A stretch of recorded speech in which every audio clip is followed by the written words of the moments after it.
চুলায় একটি প্যানে 1 কাপ নারকেল কোড়া দিয়ে দিলাম, হাফ কাপ দিয়ে দিচ্ছি খেজুরের গুড়, 2টো তেজপাতা, 3টে এলাচ দিয়ে হালকা করে ভেজে এক সাইডে রেখে দিব।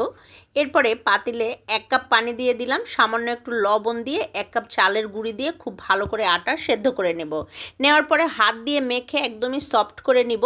এবারে নিজেদের সাইজ অনুযায়ী সামান্য একটু করে সেদ্ধ আটা নিয়ে হাতের তালুতে বাটির মতো করে তৈরি করে নিয়ে মাঝখানে একটু নারকেলের পুর দিয়ে বেনুনির মতো করে তৈরি করে নিলেই কিন্তু পিঠা রেডি। আবারও একটা বানিয়ে দেখিয়ে দিচ্ছি।